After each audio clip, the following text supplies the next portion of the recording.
महाराष्ट्र में ठाकरे परिवार का क्या वजूद है ये किसी से छिपा नहीं है। बाल ठाकरे ने जिन्हें जिन्हें राजनीति का कहरा सिखाया उनमें से 3 लोग आज महाराष्ट्र की राजनीति के केंद्र में हैं। वो नाम है उद्धव ठाकरे, राज ठाकरे और एकनाथ शिंदे। तीनों आज अलग अलग दल का नेतृत्व कर रहे हैं, लेकिन बाला साहेब की ये तीनों सेना इस बार महाराष्ट्र में हो रहे विधानसभा चुनाव में एक दूसरे से टकराने जा रहे हैं। वैसे तो राज्य की कई सीटों पर इन तीनों दलों के नेताओं के बीच कड़ी टक्कर देखने को मिल सकती है, लेकिन एक सीट पर इन तीनों की चुनावी टक्कर की चर्चा जोरों पर है और वो सीट है मुंबई की माहिम विधानसभा सीट, जहां ठाकरे परिवार की तीसरी पीढ़ी के दूसरे नेता एक्टिव पॉलिटिक्स में कदम रखने जा रहे हैं। एमएनएस नेता राज ठाकरे के बेटे अमित ठाकरे इस बार चुनावी पदार्पण करने जा रहे हैं। वो मुंबई की माहिम सीट से चुनाव लड़ेंगे। राज ठाकरे ने तो आज तक कोई चुनाव नहीं लड़ा। हालांकि राज के भतीजे और उद्धव ठाकरे के बेटे आदित्य ठाकरे साल 2019 में वर्ली सीट से जीतकर चुनावी पदार्पण कर चुके हैं। इसी तरह उद्धव ठाकरे भी 2020 में महाराष्ट्र विधानसभा परिषद के सदस्य बने। अमित चुनाव लड़ने वाले ठाकरे परिवार के तीसरे सदस्य होंगे। राज ठाकरे ने नहीं लड़ा कोई चुनाव।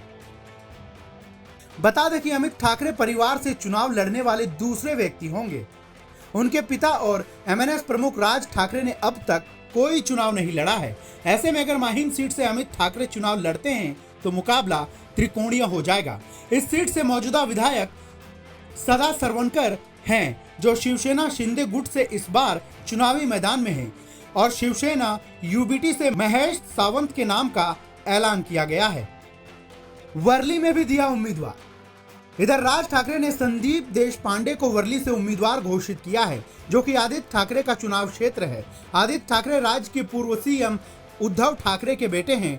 पार्टी के उम्मीदवारों के नामों पर सहमति के लिए राज ठाकरे ने निरीक्षकों से मिली रिपोर्ट पर चर्चा की। कहां से एमएनएस उम्मीदवार सीट जीत सकता है, इसकी समीक्षा की गई थी। बैठक में अमित ठाकरे ने इस बात पर जोर दिया था कि उन्हें माहिम से चुनाव लड़ना चाहिए। सबको चुनाव लड़ने का अधिकार। शिवसेना यूबीटी के नेता संजय राउत ने अमित ठाकरे के चुनाव लड़ने पर अपनी प्रतिक्रिया दी। उन्होंने कहा कि सबको चुनाव लड़ने का अधिकार है। सर, 2019 में जब आदित्य ठाकरे पहली बार चुनाव लड़े थे, उस वक्त राज ठाकरे ने, उनकी पार्टी ने वहाँ कोई उम्मीदवार नहीं दिया था। इस बार उनकी पार्टी की तरफ से अमित ठाकरे को माहिम विधानसभा से टिकट दिया जा रहा है। आप लोग की तरफ से अमित ठाकरे जी हमारा ही घर का बेटा है और चुनाव लड़ने का सबको अधिकार है, चाहे पार्टी अलग हो, विचार अलग हो, लेकिन लोकतंत्र में आप चुनाव लड़ सकते हैं। चलिए, थैंक यू। 2019 में एमएनएस ने दिखाया था बड़ा दिल। इससे पहले 2019 के चुनाव में उद्धव ठाकरे के बेटे और अमित के चचेरे भाई आदित्य ठाकरे ने 2019 के चुनाव में माहिम के पास की वर्ली सीट से जीत दर्ज की थी।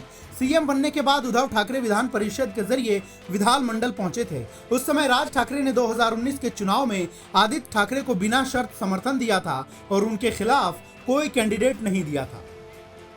विरोधियों को लेकर चिंतित नहीं है अमित। वहीं विपक्षी दलों की उम्मीदवारी को लेकर अमित ठाकरे ने कहा कि उनको अपने विरोधियों की ज्यादा चिंता नहीं है, क्योंकि चुनाव लड़ने का अवसर उन्हें उनके पिता ने दिया है। ऐसे में लोग उनके भाग्य का फैसला करेंगे। कोई अकेले नहीं लड़ सकता, प्रतिस्पर्धा होनी चाहिए। बता दें कि महाराष्ट्र में 288 सदस्यीय विधानसभा के लिए 20 नवंबर को चुनाव होंगे और मतगणना 23 नवंबर को होगी। लेकिन राज ठाकरे के बेटे के चुनावी मैदान में उतरने से चुनावी तपिश और बढ़ गई है। ऐसे में ये देखना दिलचस्प होगा कि माहिम में बाला साहेब की तीनों सेनाओं में बाजी कौन मारता है।